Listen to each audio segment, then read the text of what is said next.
Bueno, pues queridos amigos, bienvenidos a este nuevo consultorio. Inauguramos este año ya consultorio. Es el primero que vamos a hacer del año 2017. Y esta vez, ¿con qué vamos a ir? Bueno, pues con un tema muy importante para nosotros. Sabéis que 2/3 de las personas que solemos ver en nuestra consulta son mujeres y no solamente estamos hablando de agorafobia, porque menos en el caso de fobia social y el trastorno obsesivo compulsivo, donde hemos visto que está más equilibrado, en el resto las mujeres ganáis por mayoría. Hoy, en este consultorio de hoy, vamos a tratar de adentrarnos en las claves, vamos a intentar investigar un poquito cuáles son los posibles factores, las posibles explicaciones que nos pueden dar lugar a poder entender esto de una manera más profunda. Como sabéis, nosotros somos miembros de AMADAG, la Asociación Madrileña de Agorafobia, donde tratamos numerosos casos de ansiedad. Llevamos ya unos 16 años ya en la brecha y bueno, pues no hemos parado de dedicarnos a esto. Nosotros somos un centro que está hiper especializado en todo lo que hablamos, en todo lo que tiene que ver con ansiedad. Y por otro lado está la teoría de la mente, que es como nuestro brazo divulgativo, nuestra rama que trata, y de hecho los consultorios sobre todo aparecen aquí en la teoría de la mente, aparte de Namadag, pero sobre todo la parte que trata de difundir todo lo que está pasando dentro de la consulta y lo traslada hacia afuera, porque entendemos que cuanto más se conozca, mejor. Menos estigmas van a existir para las personas que padecen ansiedad y probablemente sea mucho más fácil que puedan acceder a una ayuda adecuada y que puedan tener un diagnóstico lo más acertado posible. Bien. Recordaros de todas formas, antes de nada, no seamos imprudentes. Esto no es una sesión de terapia. Esto tampoco debe ser tomado como si fuese el DSM-4, que es nuestro manual de clasificación diagnóstica. Esto aquí tratamos de divulgar, no de diagnosticar, ¿vale? Para que os diagnostique a alguien, aquí siempre tiene que haber un médico de cabecera, un psiquiatra o un psicólogo. Bien. Mientras tanto, ejercemos esta labor divulgativa, pero no pretendemos sustituir la labor de médicos, psiquiatras y psicólogos, ¿de acuerdo? En ninguna de nuestras facetas, porque sabemos lo importante que es, lo importante que se mantengan unos estándares de calidad mínimos. Bien, entonces, bueno, pues procuramos seguir esos estándares y procuramos no entorpecer la labor de estos tres profesionales. A pesar de que somos psicólogos, no queremos entorpecer la labor de otros psicólogos. O sea, si el psicólogo está diciendo algo, por supuesto tiene más validez que lo que podamos estar diciendo aquí. En cifras, escalofriante. Solamente en trastornos de ansiedad, y vamos a poner por ejemplo solamente el caso de la agorafobia, hay un 2%, un 2,5%, incluso estudios como el de OST, que hablan de un 5% de la población en general que está padeciendo crisis de ansiedad con agorafobia. Esto solamente estamos hablando de agorafobia, ¿vale? Ahora bien, 2/3 de estas personas son mujeres. ¿Mm? Claro, esto no es algo casual. Si en casi todos los estudios esta diferencia se está replicando una y otra vez, es por algo. Vamos a tratar de investigar ahora en qué consiste. Pero es que, bueno, solamente cuando estamos hablando ya de ansiedad general y de otros tipos de trastornos, aquí la cifra estamos desde un 66 a un 72% de las personas que padecen ansiedad generalizada o otras manifestaciones de ansiedad son mujeres. Algo está pasando. Bien. Vamos a ver que probablemente hay varias explicaciones y no solamente una de ellas va a ser válida, sino que, como siempre, serán un conjunto de factores los responsables de que esto sea así. La primera cuestión es una cuestión educacional, por supuesto. Las mujeres están más educadas y están o tienen mayor facilidad para admitir esos miedos. Que eso por un lado es una cosa estupenda, porque se van a liar mucho menos que muchos hombres. Entonces, tienen mayor capacidad de expresión, mayor capacidad de elaborar eso que les está pasando, de darle un soporte a lo que les está ocurriendo. Digamos que existe una mayor educación emocional. Ahora bien, como se ha educado hasta ahora en un sistema bastante patriarcal, este conocimiento, esta expresión emocional no se trabaja tanto para gestionar, para que ellas se gestionen emocionalmente, sino que de alguna manera parece que se expresa, pero no se viven como resolutivas. ¿Bien? Es decir, en este caso, las mujeres se las da el don de la palabra, pero sin embargo no se les da el don de la resolución, porque se les ha enseñado desde muy pequeñitas a que tienen que acudir a ayuda, y eso es una parte estupenda, tienen que pedir ayuda, pero también de alguna manera se les ha enseñado esto porque es un déficit, porque poseen un déficit en sí mismos, es decir, necesitan ayuda porque solas no pueden. Y este es un mensaje que está muy, muy, muy en el centro de muchas de los trastornos de ansiedad como la agorafobia. Porque, por ejemplo, la agorafobia, en el fondo lo que se dice el paciente es que ella sola no puede. Entonces, emocionalmente puede tener una gestión adecuada a veces, pero no la dirección correcta. Porque en el fondo se está reforzando la idea de que, bueno, sí, la mujer expresa sus miedos, pero no puede resolverlos en sí. Por otro lado, digamos que existe ya de por sí unos mayores índices a nivel de rasgo de ansiedad. Es decir, por muchas razones, los umbrales de ansiedad en el caso de las mujeres se disparan con mucha más facilidad que en el caso de los hombres. ¿Bien? Y eso desde muchos ángulos y desde muchas perspectivas.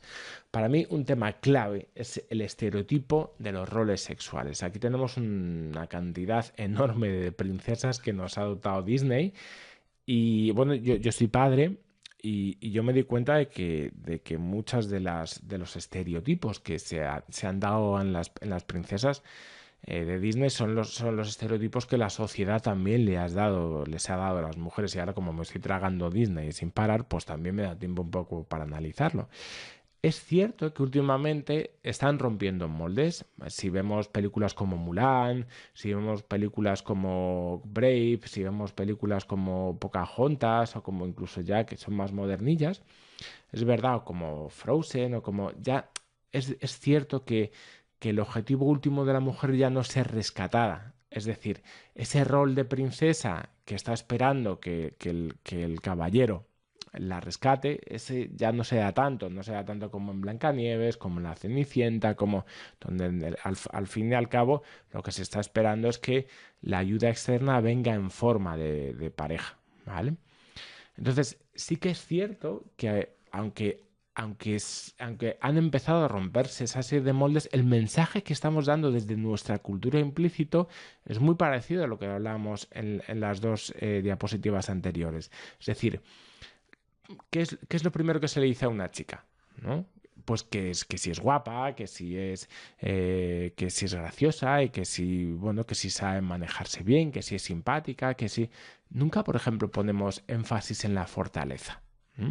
Hace poco hablaba con una amiga que trabaja mucho con todos estos temas de género y hablaba de un fallo fundamental en el caso de las mujeres que han sufrido violaciones, es que desde pequeñitas se les ha enseñado a que ellas no tienen fuerza para repeler la agresión, así que tienen que intentar no hacer nada. De hecho, muchos mensajes oficiales les dice, bueno, ustedes no hagan nada en este caso, cuando en realidad lo que habría que potenciar en muchas ocasiones es que las mujeres sí tienen muchas veces fuerza y de hecho va a ser mucho mejor que lo hagan para poder repelir esa agresión. ¿Bien? Entonces, siempre se habla de características, pues eso, de mujeres delicadas, finas, princesas, pero no fuertes. Entonces, es importante que no castremos esa fortaleza en las mujeres y que las mujeres tengan una educación emocionalmente sana que incluya también valores de fortaleza, igual que valores de individualidad, igual que valores también que tienen que ver con el valerse por sí mismas. Aún así, bueno, pues vemos como todavía la sociedad tiene todos estos grandes fallos, estos techos de cristal, la mayoría de los puestos directivos siguen siendo ocupados por hombres, pero a pesar de eso, qué importante es que empecemos desde pequeñitas a darle otro tipo de esquemas, de valores. De nuevo, vuelven a ser rescatadas, personas que deben ser rescatadas porque ellas no tienen la solución al problema. La solución viene por cómo gestionan emocionalmente sus contactos, pero no por ello. Y también hay una cuestión que se fomenta mucho más el modelo de dependencia que el de autosuficiencia. Por eso, en trastornos como la agorafobia, no es tan raro que la mujer se quede en casa. En cambio, como para el hombre es una labor mucho más incongruente, es decir, se produce una disonancia cognitiva, es decir, algo de sus esquemas previos como hombre no le permiten aceptar ese rol, es mucho más fácil que se enfrenten a los sucesos cotidianos. Tienen que ir a trabajar, y eso es algo que está ya puesto. En cambio, es verdad que en las mujeres no se ha potenciado tanto. Por otro lado, en el género masculino hay un enmascaramiento de los síntomas de una forma mucho más frecuente mediante drogas y alcohol. El alcohol está detrás de muchos patrones de alcoholismo. Hay este tipo también de trastornos de ansiedad, que son formas o medicinas que las personas generan. Claro que no son medicinales, pero se viven como medicinales como para que se puedan enfrentar las situaciones sociales, en el caso de la ansiedad social, puedan distraerse de los pensamientos obsesivos, en el caso del TOC, puedan sentirse menos vulnerables, en el caso de la agorafobia. En cambio, el patrón en la mujer no es tanto de alcoholismo, que también lo existe y cada vez está viendo más, pero no es de alcoholismo, sino de ansiolíticos, ¿vale? Entonces, bueno, digamos que, por lo tanto, al ser ansiolíticos también se registran muchas más mujeres que hombres en este caso. También no olvidemos que la mujer es más proclive a pedir ayuda, esa es la baza que tiene, importante. Pero como decimos, que pida ayuda no quiere decir que sea incompatible con valorarse a sí misma, no sea incompatible, como muchas veces se da a entender, con la autosuficiencia. Tenemos que aprender a manejarnos en esa balanza, en ese esquema.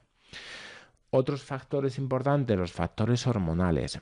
La mayoría de las pacientes que tengo que ver, el síndrome premenstrual es algo muy, muy, muy significativo. Es decir, cómo se van a encontrar, cómo no se van... todo esto, estamos hablando de una hecatombe emocional y de una hecatombe de emociones, de sensaciones que, claro, hacen que sea más difícil de gestionar los estados de ánimo en ese caso. Y claro, en el caso de los trastornos de ansiedad, una de las cuestiones que va a haber que tratar de una forma definitiva es el manejo, ¿vale?, de situaciones fluctuantes. Entonces, el síndrome premenstrual, etc. La ausencia de testosterona, es decir, las mujeres tienen menos testosterona que los hombres, por lo tanto, la testosterona siempre nos lleva, en el fondo es una hormona que nos lleva hacia la búsqueda del enfrentamiento. Bueno, pues eso es otra de las posibles hipótesis que se ha dado, es decir, las mujeres no solamente por educación o por aprendizaje, sino a nivel hormonal tienden a no tener una respuesta tan confrontativa. Y por otro lado, hay determinadas, estamos hablando en este caso del prolapso en la válvula mitral, es un tipo de soplo benigno, pero que se da mucho más en mujeres que en hombres y que a veces está detrás de algunos de los trastornos de ansiedad, ¿vale? Eso no quiere decir que sea la causa principal, pero igual que el prolapso en la válvula mitral, digamos, puede provocar sensaciones de ansiedad. Por último, cuestión importantísima también, entender la biología. Nuestra biología es diferente. En las mujeres, el miedo, al no tener la misma fortaleza física, ha sido evolutivo y ha sido protector durante mucho tiempo. La fortaleza nos permite más enfrentarnos a las situaciones ahí a lo bruto, ¿no? Entonces, quizá otro de los aspectos que posiblemente están detrás de que haya más incidencia de ansiedad sea eso. Por otro lado, los patrones de crianza necesitan una alta sensibilidad para la supervivencia de la cría. Es decir, en el fondo, y esto es una faena, pero el hecho de que las mujeres tengan el sueño más ligero, sean más capaces de detectar sonidos, sean más capaces de detectar situaciones que están mal, les hace más idóneas para la crianza. Es decir, tienen de alguna manera mayores habilidades eh, para generar preocupación en el fondo, ¿no?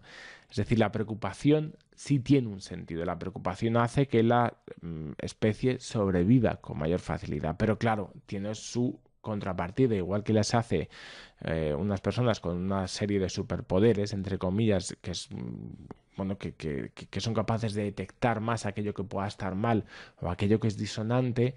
También en tiempos de paz, digamos, también es más complicado de manejar, pues porque es el umbral el umbral de síntomas está mucho más bajito, ¿no? Y por otro lado, también la biología, tanto la biología como, sobre todo, yo creo que esto es un aspecto más educativo, pero muchos autores también colocan esto. em, por ejemplo, las mujeres tienen un pensamiento más obsesivo muchas veces que los hombres. Es decir, eh, ese aspecto de la preocupación se da todavía más en mujeres que en hombres. Posiblemente, sin embargo, esto creo que también se puede achacar mucho a cómo se nos ha educado desde pequeñitos a las mujeres y a los hombres, ¿no? A las mujeres, al existir todo este sistema más patriarcal, se le ha dicho que tiene que estar más preocupada y que tiene que, como al no darle las suficientes defensas para valerse por sí misma, terminamos por también generar una sensación de preocupación constante. Bien, bueno, pues hasta aquí serían las principales razones por las cuales las mujeres estáis más en la brecha de la ansiedad que nosotros los hombres. Bueno, esperemos que os haya aclarado algo y esperemos que os haya resultado útil este pequeño consultorio que hemos tenido hoy. Bien, pues nos vemos en el siguiente.